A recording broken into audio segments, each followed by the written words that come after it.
तीसरी बात यह है कि इस्लाम में शादी एक कॉन्ट्रैक्ट है।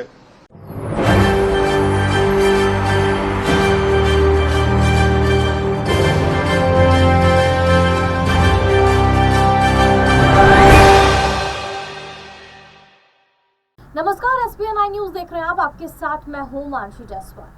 साल 2024 का लोकसभा चुनाव काफी नजदीक है।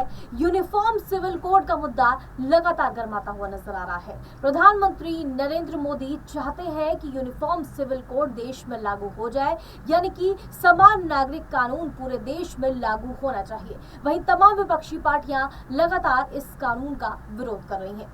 आइए आपको बताते हैं कि इस कानून को लेकर के तमाम विपक्षी पार्टियां क्या कुछ कह रही हैं। असदुद्दीन ओवैसी यानी AIMIM के अध्यक्ष क्या कुछ कह रहे हैं, सुनिए। राइट टू कल्चर एक फंडामेंटल राइट है भारत के संविधान में। वो प्रधानमंत्री को समझ में आया नहीं आया, मेरे को लगता है कि समझ में नहीं आया। तीसरी बात यह है, भारत के संविधान में प्लुरलिज्म और सेकुलरिज्म हमारे जो कॉन्स्टिट्यूशन में है, वो हमारे भारत के संविधान के आर्टिकल 25, 26, 29, 14, 19 एंड 21 का हिस्सा है, बेसिक स्ट्रक्चर का हिस्सा है, जिसको स्कॉलर्स मोजाइक बोले। एक मोजाइक है ये। हाँ, तीसरी बात यह है कि इस्लाम में शादी एक कॉन्ट्रैक्ट है, हिंदुइज्म में जन्म जन्म का साथ है, क्रिश्चियनिटी में आई डू बोलते। अब आप क्या इसको सबको मिला लेंगे क्या? चौथी बात यह है कि भारत के प्रधानमंत्री भारत की डाइवर्सिटी को, प्लुरलिज्म को एक प्रॉब्लम समझते, इसीलिए इस तरह की बातें करते रहते। उन्होंने क्या बोलते? One nation, one election, one tax, one law, one culture, one religion, one identity, और अब तो वन फर्टिलाइजर भी बोल रहे हो। ये उनका बहुत बड़ा प्रॉब्लम है। इसीलिए बोलो आर्टिकल 29 भारत के प्रधानमंत्री। तो सुना आपने किस तरीके से असदुद्दीन ओवैसी ने यहाँ पर बड़ा हमला बोला भारतीय जनता पार्टी पर। तो आइए आपको बताते हैं कि यूनिफॉर्म सिविल कोड यानी कि समान नागरिक कानून आखिरकार है क्या, और इसको लेकर आखिरकार जंग क्यों छिड़ी हुई है। यूनिफॉर्म सिविल कोड या समान नागरिक संहिता में देश में सभी धर्मों, समुदायों के लिए एक समान, एक बराबर कानून बनाने की वकालत की गई है। आसान भाषा में बताया जाए तो इस कानून का मतलब है कि देश में सभी धर्मों, समुदायों के लिए कानून एक समान होगा। ये संहिता संविधान के अनुच्छेद 44 के तहत आती है। इसमें कहा गया है कि राज्य पूरे भारत में नागरिकों के लिए एक समान नागरिक संहिता सुनिश्चित करने का प्रयास करेंगे। ये मुद्दा एक सदी से भी ज्यादा समय से राजनीतिक नैरेटिव और बहस के केंद्र बना हुआ है और भारतीय जनता पार्टी के लिए प्राथमिकता का एजेंडा रहा है।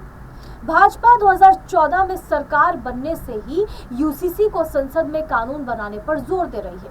2024 चुनाव आने से पहले इस मुद्दे ने एक बार फिर जोर पकड़ लिया है। भाजपा सत्ता में आने पर UCC को लागू करने का वादा कराने वाली पहली पार्टी थी और ये मुद्दा उसकी 2019 के लोकसभा चुनाव घोषणा पत्र का हिस्सा भी था। 100 साल से भी ज्यादा पुराना है UCC का इतिहास। जी हाँ, UCC का इतिहास 100 साल से भी ज्यादा पुराना है। UCC का इतिहास 19वीं शताब्दी में खोजा जा सकता है, जब शासकों ने अपराधों, सबूतों और अनुबंधों से संबंधित भारतीय कानून के संहिताकरण में एक रूपता की आवश्यकता पर बल दिया था। हालांकि तब विशेष रूप से सिफारिश की गई थी कि हिंदुओं और मुसलमानों के व्यक्तिगत कानूनों को इस तरह के कानून से बाहर रखा जाना चाहिए। ब्रिटिश क्योंकि एकेश्वरवादी ईसाई थे, इसलिए उनके लिए भारत में चल रही जटिल प्रथाओं को समझना मुश्किल था। साथ ही अंग्रेजों का मुख्य उद्देश्य से भारत से पैसा लूटना था, इसलिए वो किसी विवाद में नहीं पड़ना चाहते थे। आजादी के बाद भी UCC पर हुई थी चर्चा। जी हाँ, आजादी के बाद भी UCC पर चर्चा हुई थी। भारत की स्वतंत्रता के बाद UCC पर अलग अलग विचार थे। कुछ सदस्यों का मानना था कि यूसीसी भारत जैसे अलग अलग धर्मों और संप्रदायों वाले देश में लागू करना ठीक या बेहतर नहीं होगा, जबकि अन्य का मानना था कि यूसीसी देश में अलग अलग समुदायों के बीच एक देश एक कानून की समुदायों के बीच यानी एक देश एक कानून की तर्ज पर सद्भाव लाएगा। यूसीसी को लेकर बाबा साहेब अम्बेडकर और पंडित जवाहरलाल नेहरू की अलग अलग राय थी। डॉक्टर BR अम्बेडकर का इस मुद्दे पर मानना था कि यूसीसी कोई थोपा हुआ नहीं बल्कि केवल एक प्रस्ताव था। वहीं देश के पहले प्रधानमंत्री पंडित जवाहरलाल नेहरू का कहना था कि मुझे नहीं लगता कि वर्तमान समय में भारत में मेरे लिए इसे आगे बढ़ाने का प्रयास करने का समय आ गया है। यूसीसी पर सुप्रीम कोर्ट का रुख क्या है? सुप्रीम कोर्ट ने कई ऐतिहासिक निर्णयों में सरकार से यूसीसी को लागू करने का आह्वान किया है और समय समय पर न्यायालय ने केंद्र सरकार से इस पर अपना रुख स्पष्ट करने को कहा है। मोहम्मद अहमद खास बनाम शाह बानो बेगम के ऐतिहासिक फैसले में सुप्रीम कोर्ट ने एक तलाकशुदा मुस्लिम महिला की याचिका पर सुनवाई करते हुए याचिकाकर्ता के पक्ष में फैसला दिया और समुदाय के व्यक्तिगत कानूनों की बजाय भारत के कानून CRPC को प्राथमिकता दी थी। इस फैसले में अदालत ने यह भी कहा था कि संविधान का अनुच्छेद 44 एक बेकार पड़ा हुआ आर्टिकल बनकर रह गया है। तो जाना आपने किस तरीके से यूसीसी का इतिहास क्या रहा है, सुप्रीम कोर्ट का इस पर रुख क्या है और आखिरकार तमाम विपक्षी पार्टियां इसका विरोध क्यों कर रही हैं। बहरहाल क्या प्रधानमंत्री यहाँ पर यूसीसी को लागू करवा पाएंगे देश में? आप अपनी राय हमें कमेंट बॉक्स में दे सकते हैं कि क्या वाकई देश में यूसीसी का कानून लागू होना चाहिए। देश और दुनिया की तमाम बड़ी खबरों के लिए देखते रहिए SPN 9। राइट टू कल्चर एक फंडामेंटल राइट है भारत के संविधान में। वो प्रधानमंत्री को समझ में आया नहीं आया, मेरे को लगता है कि समझ में नहीं आया। तीसरी बात यह है, भारत के संविधान में प्लुरलिज्म और सेकुलरिज्म हमारे जो कॉन्स्टिट्यूशन में है वो हमारे भारत के संविधान के आर्टिकल 25, 26, 29, 14, 19 एंड 21 का हिस्सा है, बेसिक स्ट्रक्चर का हिस्सा है, जिसको स्कॉलर्स मोजाइक बोले। एक मोजाइक है ये। हाँ,